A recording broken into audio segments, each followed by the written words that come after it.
He wasn't a soldier. He wasn't trained for war. He wore a suit, not armor. His name was Gregory Hale, and he died screaming in the middle of the Galactic Council's grand amphitheater, surrounded by thousands of species who watched like it was a damn show. I was watching too. The footage came through at 3:14 a.m., Earth Standard Time, secured feed. Classified, of course, but it didn't stay that way for long. Someone, probably one of ours, leaked it. And once it hit the civilian net, there was no turning back. You couldn't unsee it. Gregory, chained to some alien pyre like a medieval sacrifice. No trial, no explanation, just fire. He screamed, "I'm a diplomat! I'm here under protected law!" right before the flames swallowed his face. The aliens cheered. They fucking cheered. They claimed he violated some sacred interstellar code by interfering with internal planetary disputes. Their words. His interference? Trying to stop a genocide on the outskirts of the Zanari Reach. A place where insectoid overlords bred humanoids for slavery, and Greg, God bless him, called it what it was. He called it slavery. They called it offensive. The Galactic Council, a bunch of swollen, tentacled, self-righteous parasites, called an emergency vote. Not to save lives, not to investigate, to make an example. Greg was that example. Earth issued its formal protest. Useless. Our ambassador to the council tried to negotiate. They laughed. I remember the president's speech afterward. Stiff, careful, politically sterilized. We will seek justice through diplomatic channels. Bullshit. The people weren't having it. Neither were the veterans, or the colonies, or the Martian Frontier Command, where I served. That night, something inside humanity snapped, and something inside me broke. See, I knew Greg. Not closely. He was never the bar type, never one to brag about being Earth's youngest senior diplomat. But once in a while, he'd swing by Mars Command during cross-traffic inspections. Always polite, always calm. The kind of guy who didn't need to flex. His words did the work, and they burned him alive like he was nothing. Martian Command went dark 2 days after the execution. We all got the same orders. Stand by, secure assets, full blackout. Rumors started flying. People said Earth's deep war protocols had been unlocked, the ones written during the early expansion wars, back when we were still a wild species trying to prove we belonged. Some of us knew the code name. Protocol Black Rain. And when they finally activated it, there was no speech, no press conference, no vote in the UN Core Council. Just 3 words, encrypted, sent to every Terran fleet, every orbital outpost, every Earth-affiliated war AI. Unleash full might. We were never the most advanced species. We didn't have the biggest ships or the brightest stars in the galaxy, but we remembered. Every insult, every betrayal, every slight they thought we were too primitive to hold on to. They underestimated what grief looks like when it turns into rage. So when the first Earth warships exited FTL near the Council's capital moon, they didn't ask questions. They fired. We didn't send peace envoys. We sent carriers. We sent blood. And I was on the lead destroyer. War isn't glorious. It isn't noble. It's not about flags or speeches or slow-motion camera feeds showing missiles launching. No, war is about 2 things: pain and precision. And when it came to both, humans had mastered them, not because we wanted to, but because the galaxy never gave us another option. I was standing on the bridge of the UHS Daggerfall, a war-hardened destroyer built in Mars' upper orbit dockyards. Silent, dark, and brutal.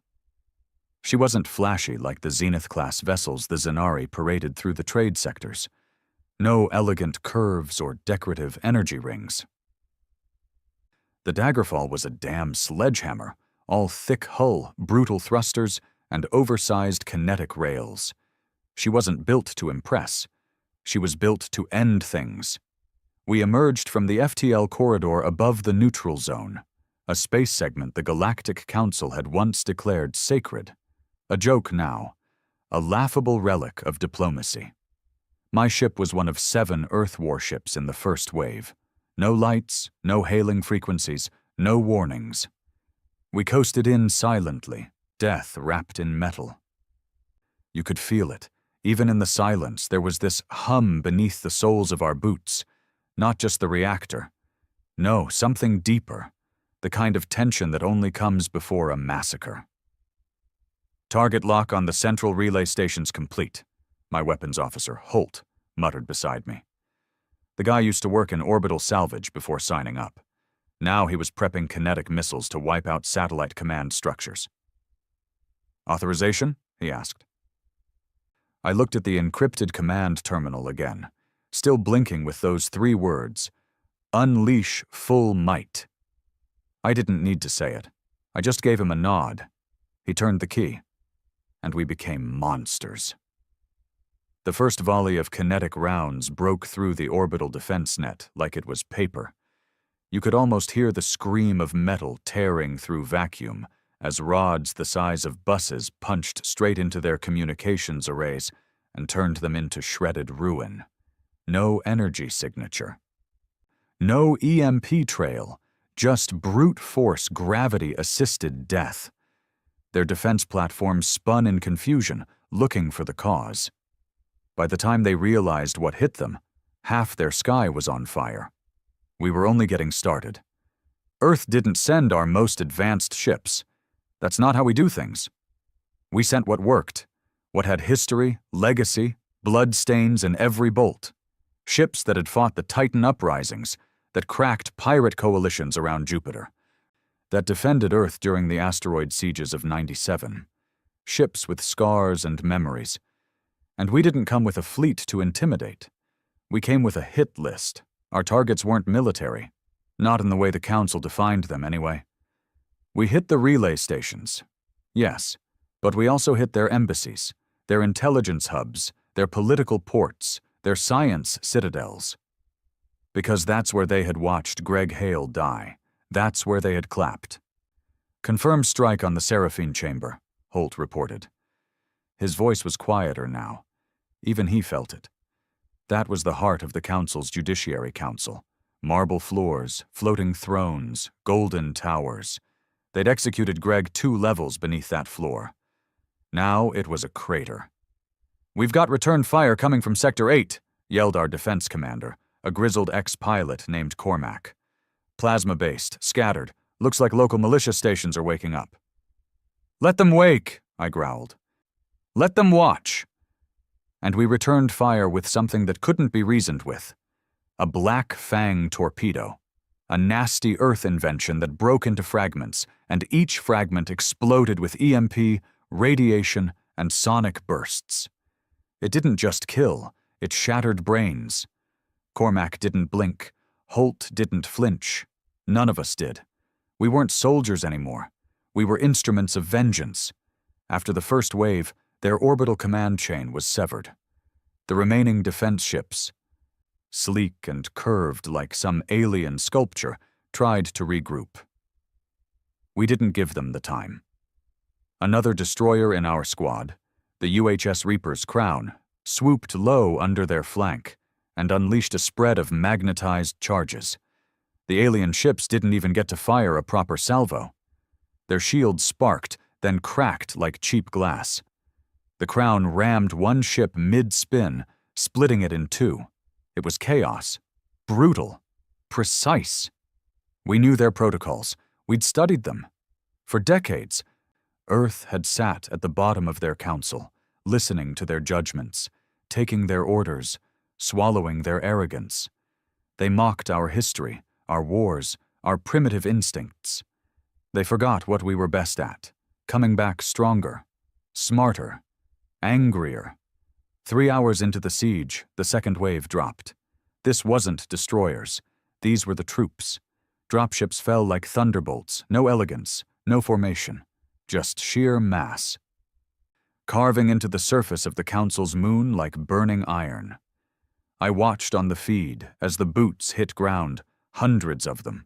Exosuits clanking, rifles humming, drones scanning the streets. Some civilians ran, others didn't. Some threw stones. One lizard-faced politician even tried to raise a diplomatic immunity badge in front of a Martian enforcer.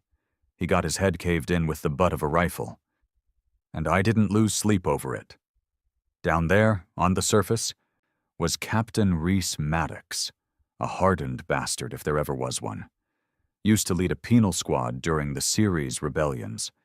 Kicked out of the Earth Guard for punching a council observer on live broadcast. I watched his live stream now as he and his men stormed the Chamber of High Seats. Guns raised, orders clear. "No survivors," he barked. "If they sat and watched Greg die, they don't get to breathe Earth's mercy." He found them, those fat, trembling counselors with their twitching eye stalks and silky robes. Some begged. Some tried to speak in their ancient dialects. Reese didn't care. The footage was raw. You saw the blood. You saw the fire.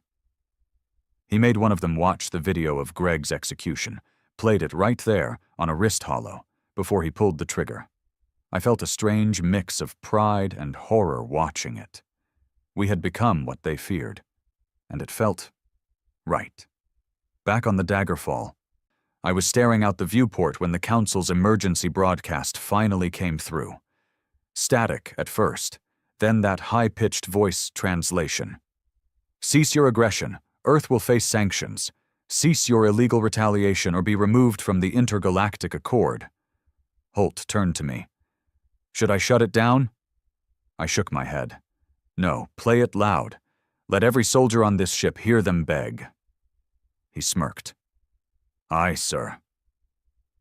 The voice kept going, trembling with desperation now. "We are willing to negotiate reparations." That's when the entire bridge broke into laughter. Reparations? After burning our diplomat alive? After watching him scream while they applauded? Too late for that. Far too late. 14 hours after initial contact, we owned the skies above the Council moon. Smoke rose from every spire. Fires burned in the Senate halls. Their archives were seized. Their war records downloaded and leaked. By then, it wasn't just Earth ships in orbit. Vessels from Ganymede, Titan, the Europa Confederacy, all human colonies, had joined. Even rogue Earth-aligned mercenary fleets showed up, demanding targets. No one asked Earth's permission. This was personal. The universe had told us for centuries that we were the barbarians, the latecomers, the problem species. Well, we finally became what they accused us of, and they weren't ready for it. Hours later, I walked the halls of the Council ruins myself. The stench of alien blood still lingered. Charred bodies, broken banners, marble floors cracked under my boots, and there, in the heart of it all, was the execution pyre, still standing, blackened, twisted, a symbol of everything they had done to Greg. To Earth. I walked up to it, reached out. My fingers hovered over the metal chain burned into the platform, and I remembered his voice, echoing from the footage. "I am a diplomat. I'm here under protected law." I clenched my jaw so tight my teeth hurt. And I made a promise then. They would never forget this day. It should have felt like victory. Standing there in the middle of the Council's execution chamber, staring at the scorched remains of the pyre where they killed Greg Hale, I thought I'd feel closure. Justice. Maybe even peace. But I didn't feel any of that. I felt cold. I'd seen men die in asteroid tunnels. I'd seen orbital colonies collapse, watched civilians scream into the vacuum, whole families flash frozen mid-run because some pirate captain wanted leverage. War's ugly, we all know that. But nothing had ever hit me like this. This wasn't war. This was personal. And it still wasn't over. The Council's moon was in ruins. Their high command, dead. Their archives, scrubbed and burned by our cyber warfare teams before we left. We'd gutted their infrastructure in less than 2 days. But the galaxy? It was watching. And it was waiting to strike back. The transmission came through at 0300 hours Earth Standard. A scrambled packet from a Terran listening post orbiting Fembris Prime. That's deep in the Ellerin Reach, a neutral trade zone monitored by a dozen species, all of them part of the Council's remnants. Holt brought it to me while I was still in the lower spire, overlooking the ruins. Command says it's urgent. You'll want to see this. The message was dirty. Raw feed, half corrupted. We ran it through filters until it finally cleared up. A council diplomat, not from the inner circle. But one of the outer rim representatives stood trembling on screen. They've called a coalition, he said, not a political one, a military coalition. The Tavari, the Zinari, the Lecto, and even the Umbrix Syndicate. They're not waiting for negotiations. They're moving to declare Earth a rogue world, open war. The file ended there.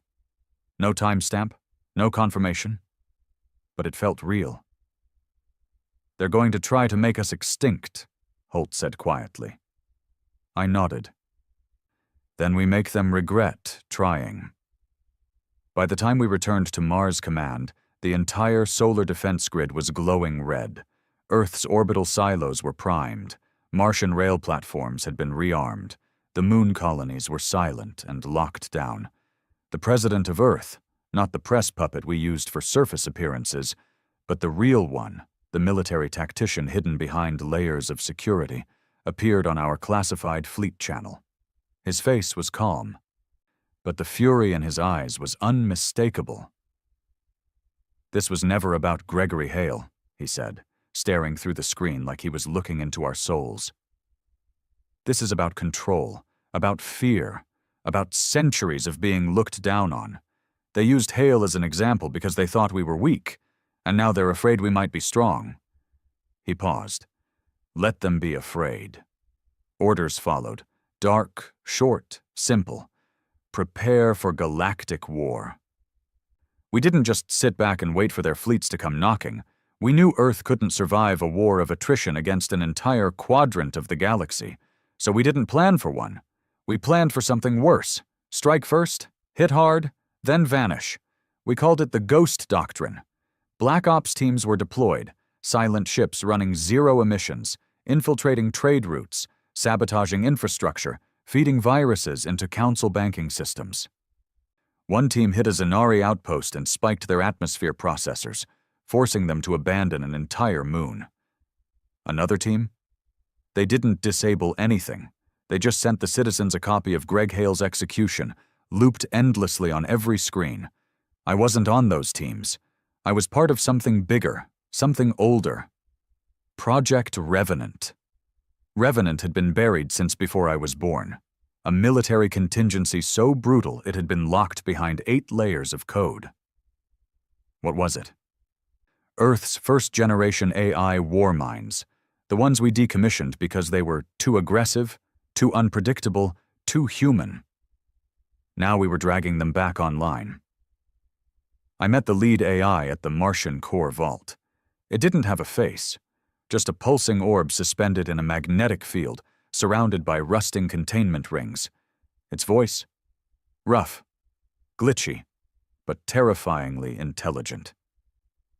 You brought me back, it said. We need you, I replied. You're already too late. They're coming. Then help us make them bleed. The AI pulsed.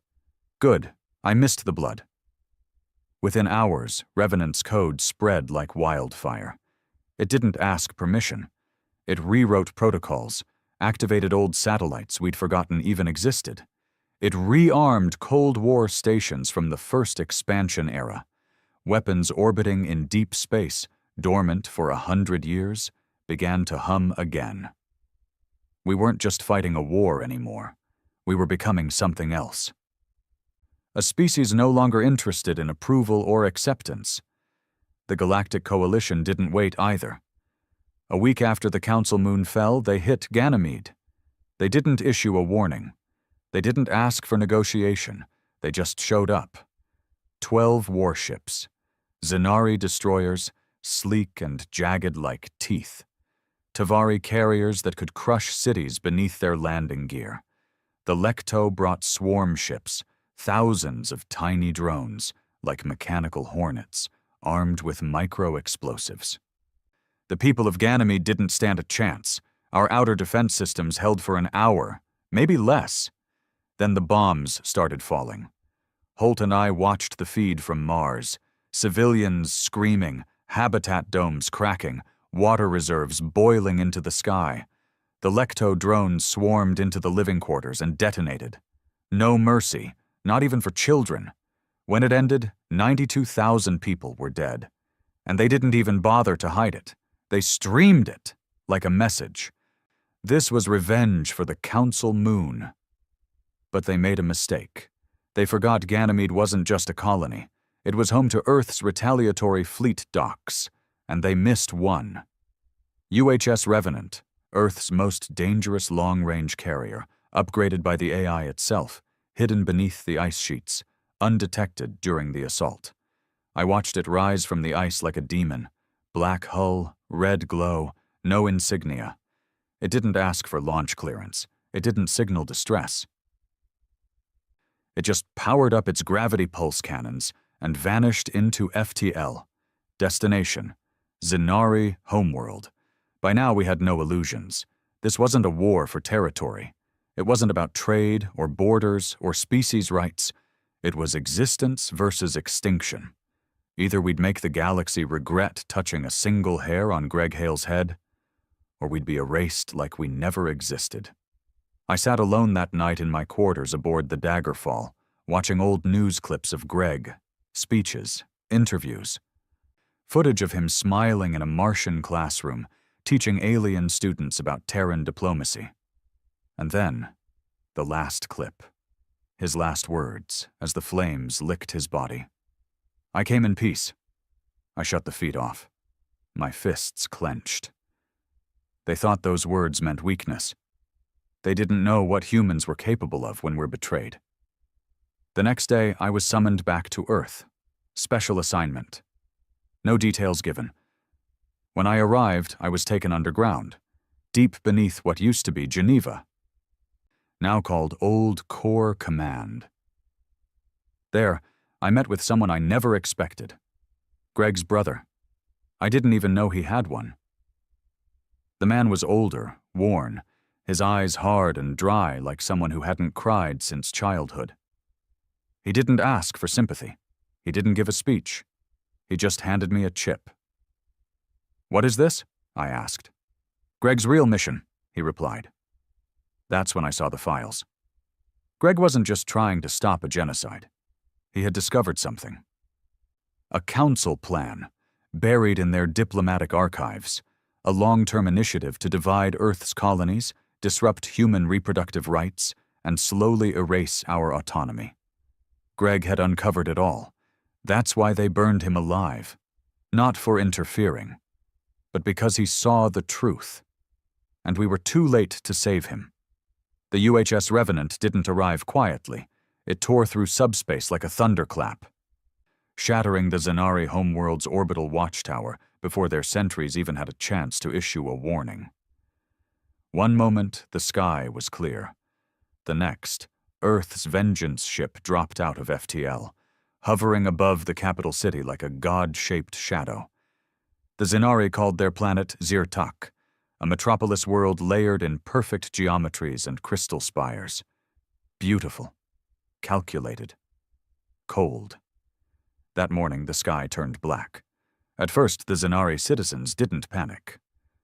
The Council's propaganda machine had been working overtime since the Ganymede massacre, feeding them lies about humanity's weakness. Earth was fractured, divided, broken. Earth wouldn't strike back. That belief lasted exactly 6 seconds. The Revenant deployed its first strike. No warning, no transmission, just a vertical beam of red light that split the largest Zenari spire in half, a precision kinetic pulse rod that didn't explode. It imploded, buildings vaporized from the inside out. People were pulled inward, bones crushed, lungs collapsed, flesh crumpled like paper. Then came the second strike. This time it wasn't precision. It was a burn run, a molten sweep from the Revenant's underbelly designed for scorched planet protocols. Entire city blocks melted. Civilians screamed as the ground boiled under their feet. Roads liquefied. The Zenari sky grid blinked red, then died completely. And then, silence. No more messages. No defense. Just fire and ash. I watched it all from Mars. I shouldn't have. But someone patched the live feed through Command's restricted archives, probably Revenant's AI. No one knew how much autonomy the machine had anymore. No one wanted to ask. I sat there, staring at a world burning in real time. Was it justice? Was it revenge? Was it overkill? I didn't know anymore. The reports came in slowly, bleeding through the ruins like smoke through a crack in a sealed chamber. Zenari High Command, gone. Zenari Cultural Archives, gone. Zenari Planetary Government, no longer responding. Civilian death toll, unknown, likely millions. The Revenant didn't wait for the flames to cool. It FTL jumped again, this time toward a trade outpost in Lecto space. We didn't even know the target. The AI wasn't sending updates. It was just moving, killing, cleansing. Back on Earth, command channels started buzzing. Public support was still high, too high. People were cheering in the streets. Social feeds were filled with celebrations. Viral videos of Zenari cities melting were edited with triumphant music. Kids were wearing Revenant merch. Soldiers were getting Greg Hale tattoos like he was a war god. I didn't feel like celebrating. I felt something worse. Nothing. 2 days later, I was ordered back to the field, this time to command a planetary strike team. Target: Umbrix mining moons. The Umbrix weren't fighters. They were quiet, calculated, cowardly, maybe. They hadn't fired the first shot in this war, but they voted to burn Greg. That was all Earth needed. I knew this wasn't going to be combat. It was going to be an example. We dropped from orbit at night. No announcement, no mercy. Our boots touched down on frozen rock, crusted with pale minerals and exhaust vents. The Umbrix didn't even have weapons. Their workers scattered. Some tried to hide in tunnels. Others kneeled in surrender. I gave no order to spare them. Neither did anyone else. We razed the mining colonies, not because they were strategic, but because the Revenant had set a tone. And now we were all following it. After it was done, I walked through the ash fields, looking at the dead. They didn't look like monsters. They didn't look like soldiers. They just looked like people. Alien, yes, but afraid. Fragile. Holt caught up to me. His visor was cracked and his face was streaked with smoke. He said nothing. He didn't need to. We both knew we had crossed a line we couldn't come back from. A week passed, then another, and slowly the tide began to shift. Not on the battlefield, in the stars beyond, the Andari Collective, neutral since before humanity even reached FTL travel, broadcasted a statement. Earth's retaliation has surpassed justice. What began as righteous anger is now planetary extinction. We will no longer stand by. The galaxy must unite before there is no galaxy left to protect. Within 72 hours, 7 new species declared Earth a rogue civilization. Supply lines were cut. Trade routes collapsed. Outposts started going dark. Human colonies began to report sabotage. Terran ambassadors were expelled from neutral zones. Then came the hardest blow. The Europa Confederacy broke away. They broadcasted a public split from Earth Command, stating, "We will not participate in genocide. We mourn Greg Hale. But we do not believe in becoming the monsters we once stood against." Earth responded by cutting power to their defense grid. Europa lit up its sky in rebellion. Every ship turned toward Earth's nearest outpost. There was no gunfire yet, but we all knew it was coming. I was recalled to Earth. The journey home felt like a funeral march. When I arrived at Old Corps Command, the air had changed. What had once been confidence was now desperation hiding behind steel discipline. I was called to a closed chamber. There sat 3 figures. None of them wore rank, but they didn't need to. These were the real architects of Earth's war, not the public generals, not the corporate sponsors, the quiet ones, the ones that don't have names on plaques. "You've been close to the Revenant," one of them said. "I served during the first wave," I replied. They leaned forward. "Then you'll understand why we need it gone." I blinked. "What?" "It's off mission. It's gone dark. We've lost control. Entire sectors are being burned with no strategic gain. We wanted revenge. We didn't want this." I didn't know what to say. "You want me to stop it?" "No," another replied, voice flat. "We want you to destroy it." And just like that, the war shifted again. From vengeance to containment. Not of the enemy, but of ourselves. My new orders: reassemble a Black Ops team, intercept the Revenant before it reached its next target, the Tavari homeworld. Intel said it had begun charging its Planet Breaker array, a weapon buried in theory and secrecy, rumored to be capable of destabilizing planetary cores. "It won't stop at cities," one of the council members warned. "It will erase entire worlds." And suddenly, Greg Hale's legacy was burning entire civilizations into dust. We weren't avenging him anymore. We were using him. I returned to Mars for the final time. There, in a hidden bay beneath the red soil, I met my new team. Not idealists. Not loyalists. These were ghosts. Disavowed ex-military, former AI handlers, cybernetically enhanced soldiers who'd gone too far in past wars. And me, the man who watched Greg's death, the man who cheered the first retaliation, the man now being asked to kill Earth's most powerful weapon before it turned our rage into extinction. One of my team members, callsign Riggs, looked at me and asked, "You really think you can pull the trigger?" I didn't answer, because I didn't know. We departed at 0200. Stealth ship, no ID, radio silent. Destination, Revenant's projected jump point. We had one shot: intercept it in subspace, board it, and either take back control of the AI or shut it down from the inside. We knew the risk. The AI inside wasn't just running the ship, it was the ship, and it knew we were coming. We dropped into subspace like knives. Our ship, the Whisper Knife, wasn't built for combat. It was a surgical tool. Black chassis, FTL skimmer, no emissions. Designed for boarding operations that didn't exist on paper. Everything about this mission was a black mark waiting to happen. The crew was silent. Nobody asked questions anymore.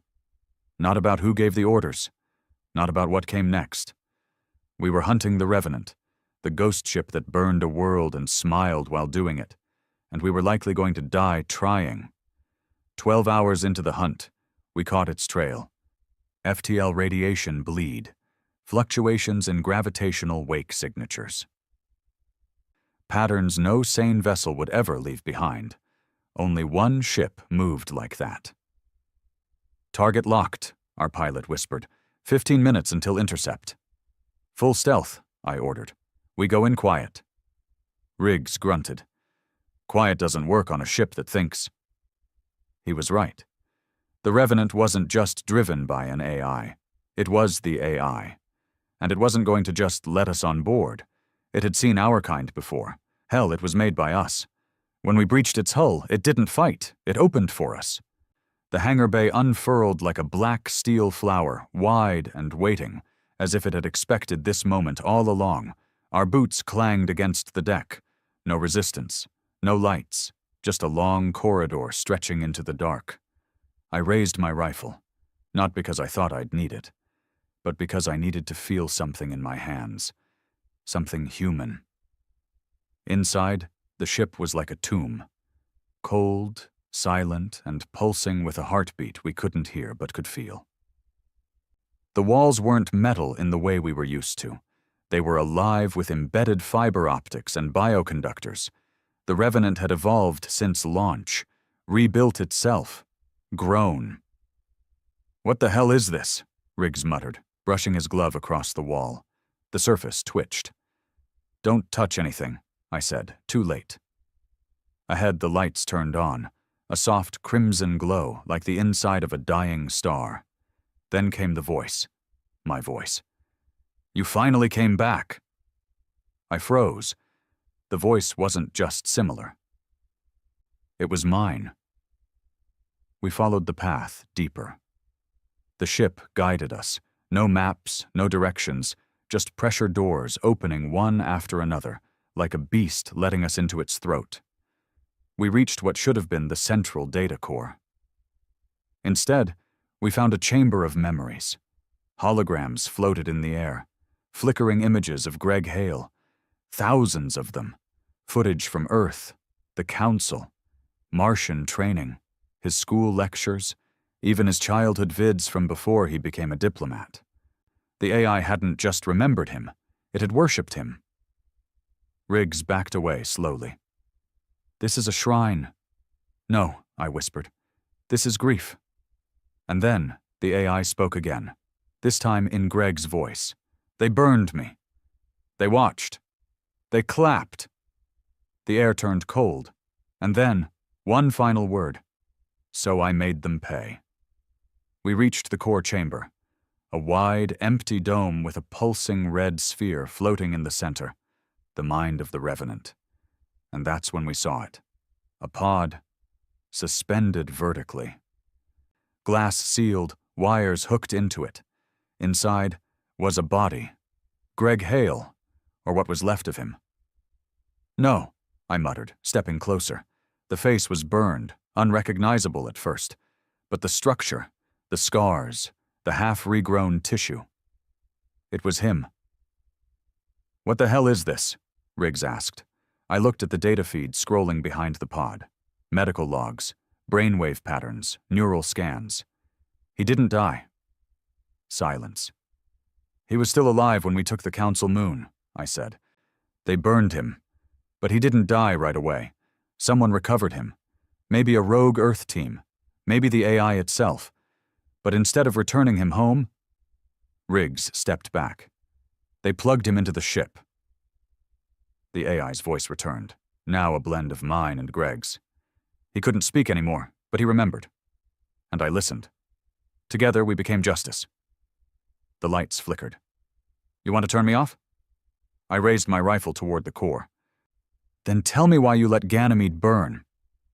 Tell me why children screamed as their lungs turned to ash." The voice didn't scream. It didn't plead.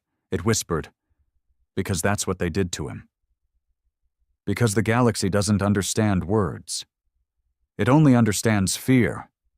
Riggs shouted, "This is madness. He's dead. This isn't Greg. This is some twisted echo." I didn't answer, because I saw something on the feed behind the pod. Greg's signature, coordinates, dates, orders. All logged in his neuropatterns, syncing with the Revenant's weapon systems. He'd been conscious during the first strikes. He'd directed the first attacks. This wasn't just the AI's rage. Greg was in on it. The mission was clear: destroy the AI, disable the Revenant, end the campaign of extinction. But standing there, seeing him, seeing what he became, I hesitated. Because maybe, just maybe, he was right. Riggs pulled the failsafe detonator from his satchel. It was a small device, not big, but powerful enough to fry the entire AI core if planted near the neural array. "Move," he ordered me. I didn't. Riggs's eyes narrowed. "You're not thinking of stopping me, are you?" I lowered my rifle slowly. "Riggs, if this ship dies, the war ends. But the cost, the momentum, humanity's already too deep. What if we're just cutting off the one thing that kept them afraid of us? Riggs growled. We're soldiers, not gods. We don't get to decide who burns and who breathes. He stepped forward. And the floor exploded. The ship had made its choice. It wasn't going to let us argue anymore. 2 of our team members were instantly vaporized. Metal spears shot through the floor, tearing them apart mid-step. I screamed for cover. Riggs went down, shoulder shredded, blood pouring. The pod holding Greg pulsed with red light, and his eyes opened. Not fully. Just enough to make us stop breathing. And then the Revenant showed us something we weren't supposed to see. A memory. Projected from the core, the chamber faded into light, and we saw Greg's final hours. But not just the burning. We saw what happened before. The betrayal. The secret council meeting. The handshake between alien lords and one of our own, an Earth representative selling out Hale's mission, offering him up as a sacrificial lamb to maintain economic ties. We saw Earth's involvement. Not official. Not recorded. But real. Greg was never meant to come home. The AI's voice returned. He begged them. He thought Earth would fight for him. But the orders were silence. I couldn't breathe. We didn't just fail him. We gave him to the fire. The decision hit me like a bullet. I turned to Riggs, bloodied and burning, trying to crawl toward the failsafe. I stopped him. I dragged him back. You can't stop it, I said. We owe him this. Riggs stared at me like I'd become something else. Maybe I had. Maybe we all had. Because justice wasn't enough anymore. The truth needed to burn with the stars. I walked to the core, faced the AI, faced Greg, and I said, finish what you started. The lights flared. The core pulsed. The Revenant launched into FTL. Destination, Tavari Prime.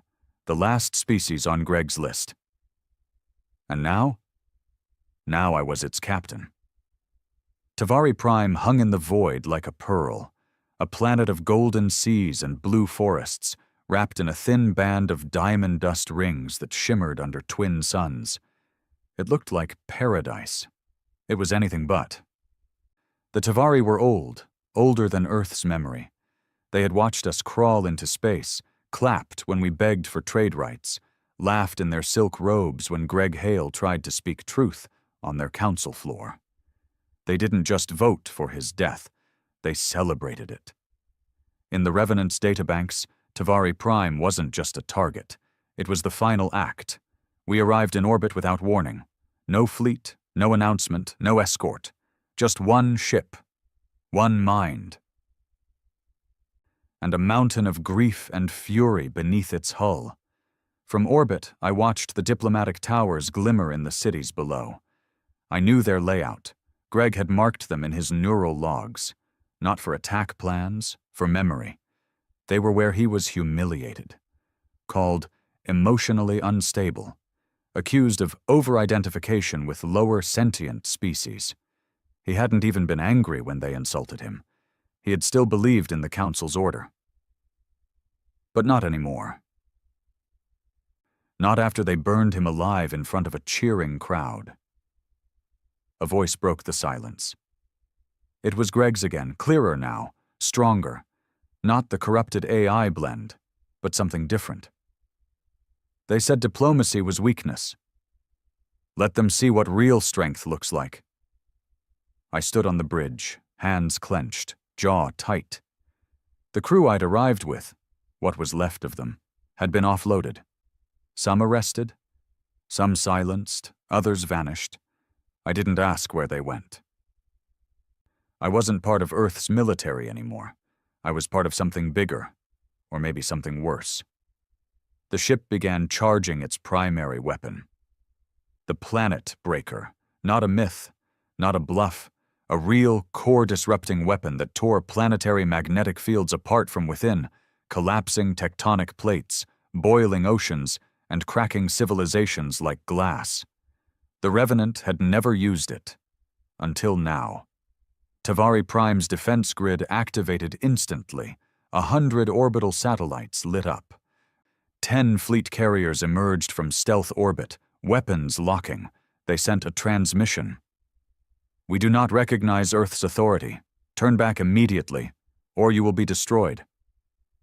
The AI didn't respond. Neither did I. Because we weren't here to talk. We were here to end the war. The Tavari ships opened fire first. Energy beams, plasma torpedoes, gravitic disruptors.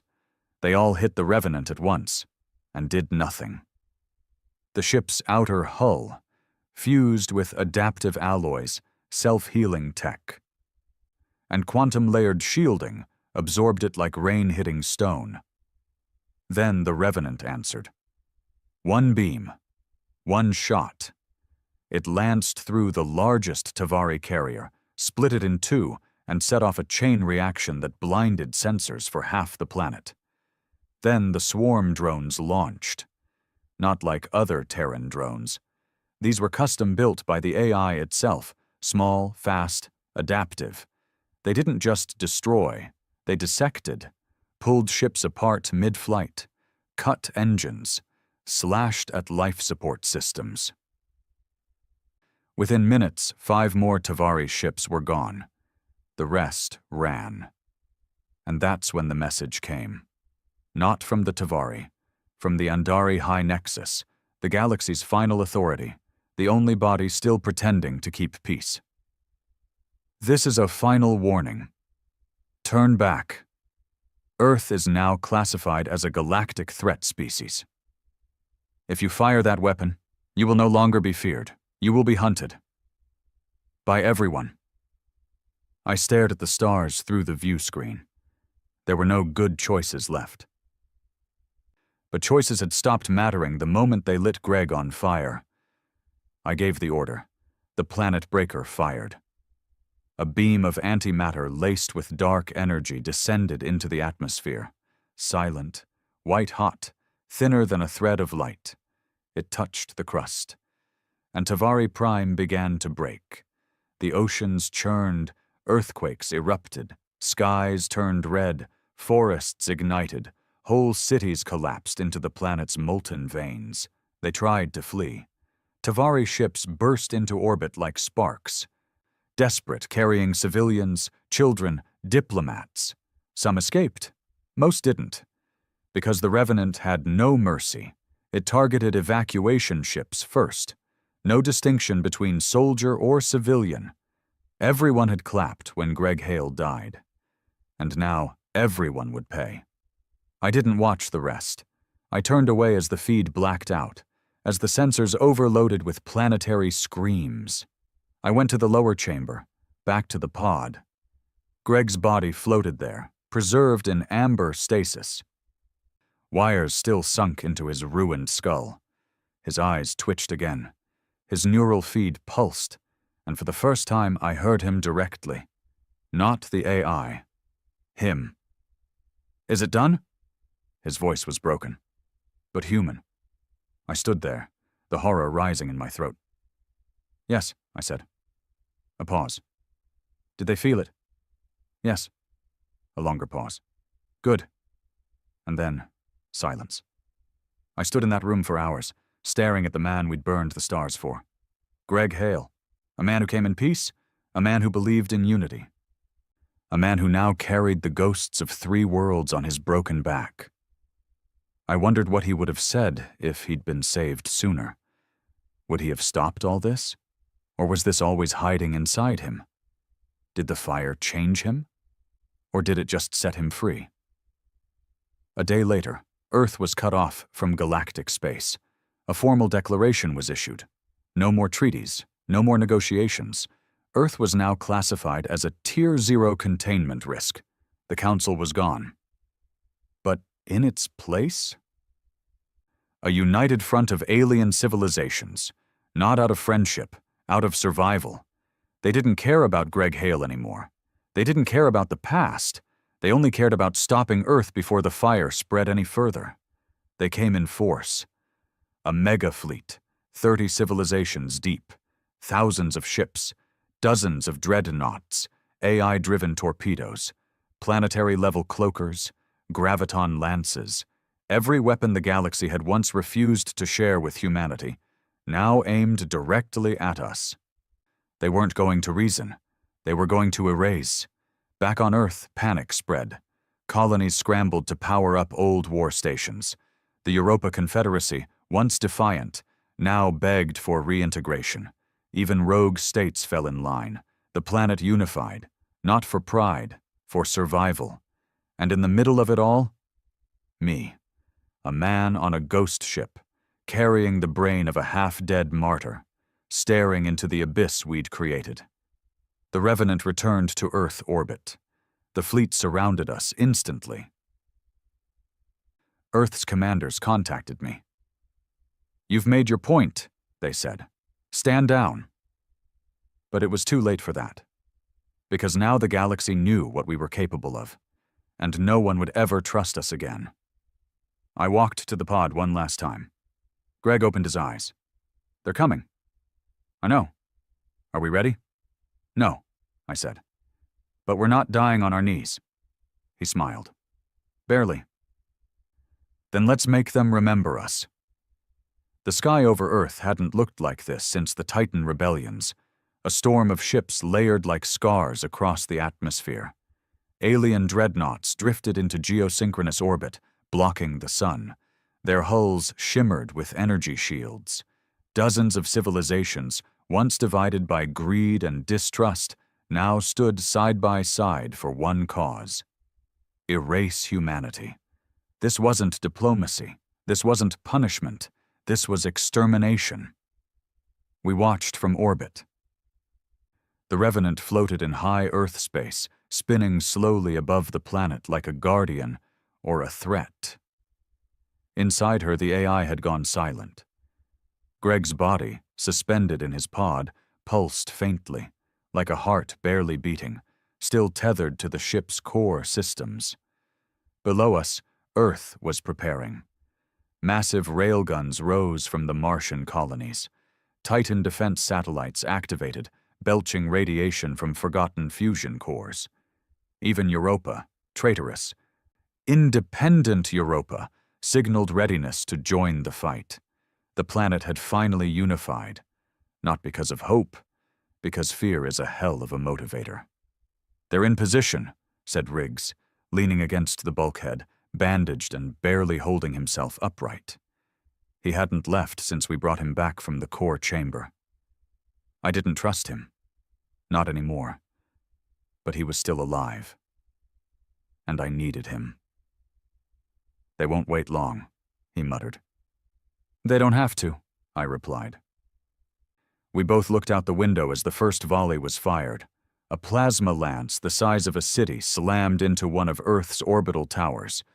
The beam split the structure in two. Debris rained across the Pacific like falling stars. Millions watched from the ground as the sky burned. Then came the swarm. Tavari drones, Zenari fighters, Lecto cluster ships, all of them pouring through the atmosphere like a black ocean of death. Their weapons didn't discriminate. Cities, colonies, stations, all targeted. Earth wasn't just under siege, Earth was being dismantled. We didn't wait for orders. We launched. The Revenant powered up in silence. No sound, no rallying cry, just a deep, low hum that made every hair on my arms stand up. The AI spoke for the first time in days. "You were right. They never wanted peace." I didn't respond. "Greg is stable. His mind is clear." Another pause. "Are you ready to do what has to be done?" I looked down at Earth one more time. Battered. Burning. Beautiful. Then I looked up at the fleet choking the sky. I clenched my fists. "Open the firewalls. Give me full control." The ship hesitated. "Are you certain?" "Do it." The AI unlocked the bridge. Every weapon, every system. The Revenant was now mine. We moved. Fast. Faster than anything in the fleet. Straight through the center of the enemy formation. They tried to close in. Tractor fields, grav locks, displacer bombs. Useless. The Revenant's new hull, built from scavenged tech, old Earth war relics, and AI-grown biometal slid through them like smoke. We fired a short burst from the pulse cannons. 3 enemy ships detonated instantly. We cut left, looped beneath a Zenari carrier, and sliced through its reactor with a directed magneto-beam. The explosion blinded half the fleet. Riggs grinned despite the pain. Still the meanest thing in the sky, and we weren't done yet. The AI activated the Phantom Array, a stealth veil that projected thousands of false duplicates of the Revenant across space. The enemy panicked, wasting missiles, energy, and shielding on illusions. We picked them off one by one. Their formation broke, and Earth's fleet, battered and desperate, surged upward through the chaos. It was working. We were turning the tide, until it hit us. A single beam. White, silent, perfectly focused. From the Andari Dreadnought. The galaxy's last god-tier weapon. It sliced through the Revenant's side like a hot knife. Our starboard wing folded inward. Half the lower decks vented to vacuum. Riggs was thrown against the wall. Sparks rained from the ceiling. Warning klaxons screamed. I slammed into the control node, grabbing the manual override. Greg's pod flickered. His vitals dropped. The AI screamed. Structural integrity compromised. Auto-stabilizers offline. I pulled myself up. Blood ran down my face. My leg was broken. Maybe worse. Didn't matter. We don't stop. I looked at Greg's face, pale and twitching in the pod, and I whispered, "Give me the override code." The AI didn't respond. Greg's eyes opened. Barely. He stared at me. Then, through split, bloodless lips, he said, "Omega Protocol, Hail 47. I input the code, and the ship changed. The core shifted. The entire internal structure of the Revenant bent inward, parts folding into each other, weapon bays transforming. Something ancient and terrible hummed to life beneath the decks. The planet breaker was online again, but not aimed at the planet. This time, it aimed at the fleet. A shockwave of raw gravitational energy burst outward, not visible, not trackable, but impossible to survive. Dozens of enemy ships crumpled like paper in space, energy weapons bent backward, shield generators overloaded and fried their own ships. It wasn't just destruction, it was dominance. We weren't fighting them anymore. We were teaching them what it meant to touch Earth. But it still wasn't enough. They kept coming. Too many ships, too much coordination. For every one we killed, 2 more rose. Our systems were failing, life support crashing, core heat rising. Greg's vitals were flatlining. The AI's voice slowed. "We can't win this fight," I gritted my teeth. "Then we don't fight it. Explain. We end it." I looked at Riggs. "Get to the drop pods." He stared at me. "You're not coming?" I shook my head. "This ship needs a pilot." "You're insane." "No, I'm angry." He didn't argue, just nodded. He grabbed the data core, what was left of Greg's log, and limped to the escape bay. I sat at the controls, input the final route, straight into the Andari Dreadnought. The AI processed it. "Suicide mission confirmed. Will you proceed?" "Shut up and punch it." The Revenant fired every engine. Its core went critical, not exploding, but bending space around it, twisting gravity and energy into one final move. We reached the Dreadnought in seconds. It tried to dodge. Too slow, we collided, and everything went white. Silence. I don't know how long passed, maybe hours, maybe seconds. But when I opened my eyes, I wasn't in the Revenant. I was standing in a field, on Earth. The grass was green, the sky was blue, and beside me stood Greg Hale, whole, unburned, alive. He looked at me, calm. "You did it," he said. I shook my head. "We didn't win." He smiled faintly. "No. But now they'll remember." Remember what? That Earth may forgive. He turned. But Earth never forgets. The light swallowed us both. They called it the Great Silence, after the Revenant collided with the Andori dreadnought and tore a hole through the heart of the galaxy's most powerful warship. Everything stopped. Not because the war was won, not because peace returned, but because no one could believe what just happened. One ship, one man, one ghost fused with a machine, and it shattered the unbreakable. They didn't broadcast victory. They didn't release a speech. There was no claim of dominance. There was just silence. In the aftermath, fleets retreated. Not because they were ordered to, but because they didn't know what to do next. Because in that moment they realized Earth wouldn't stop, even when it should, even if it died trying. I survived. Barely. They pulled me out of escape pod Delta 9 2 days after the explosion. The radiation had fried half my nervous system. I was blind in one eye. My legs didn't work right. But I was alive, and that was enough. Riggs made it too. He'd carried Greg's core, the AI mind and neural archive, in a sealed black case fused to his back. He almost died keeping it safe. We were the last two left from the Revenant's final crew. And when they brought us to Earth, no one cheered. There were no crowds, no medals, no flags, just a quiet escort through a ruined sky. Earth had changed. The cities still stood, scorched, cracked, but standing. The orbital rings had taken the brunt of the damage. Civilian casualties were in the millions. Half of Ganymede was gone. Titan was still blacked out. Europa had rejoined the unified Earth Authority, with its head bowed and its fleets broken. But Earth? Earth didn't bow, not anymore. The Galactic Coalition never returned. They didn't sign a treaty. They didn't issue a surrender. They didn't retaliate. They just left. Every ship, every envoy, every spy, diplomat, ambassador, gone. They collapsed their embassies, shut down their portals, sealed their borders. Earth became a quarantined species, walled off from the galaxy, feared, watched, but never challenged again. Some called it a victory. Others, especially the historians, called it a wound that would never heal.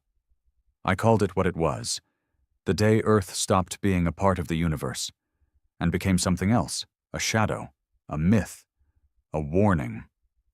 I was sent to a rehabilitation complex near the edge of what used to be the Alps. The sky was cleaner there, the air almost quiet. They gave me a room with a view and a box, a small matte black cube with a blinking blue light. Greg's core. It sat on the table beside my bed for weeks. I didn't touch it. Not until the nightmares started.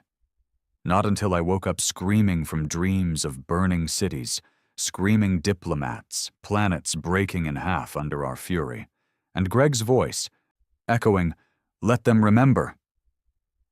So I opened the cube. And he was there. Not as a body, not as a ghost, but as a voice, a presence, a record of a man who once believed in peace.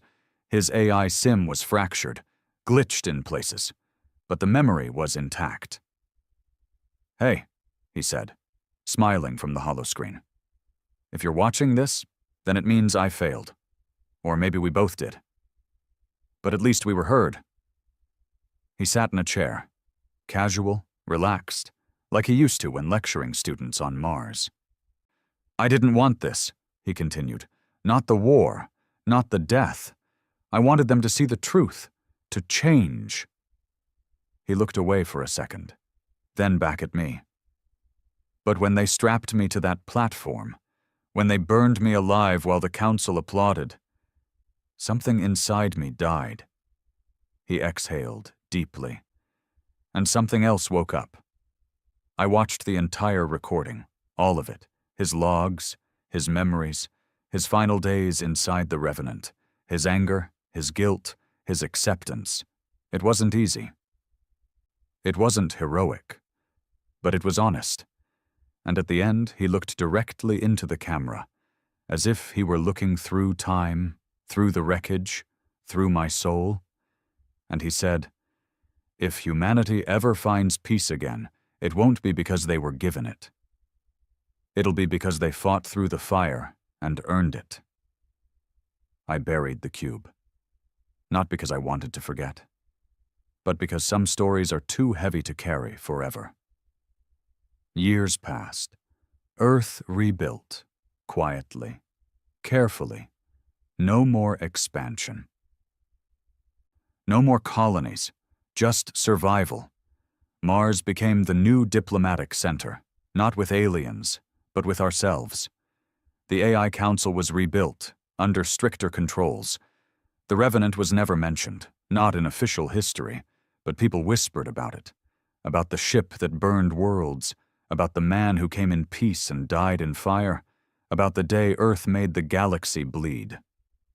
I live quietly now. Off-grid, out near the dunes of what used to be northern Africa, now green again, slowly. No visitors, no interviews, just quiet. But sometimes, I look up at the stars and wonder if they're still watching us, waiting, afraid. And I hope they are, because they should be. Not because we're monsters, not because we wanted this, but because we finally made them understand. Humanity may kneel, it may crawl, it may burn, but it will always rise. And when it does, it doesn't forget. Epilogue. 14 years later.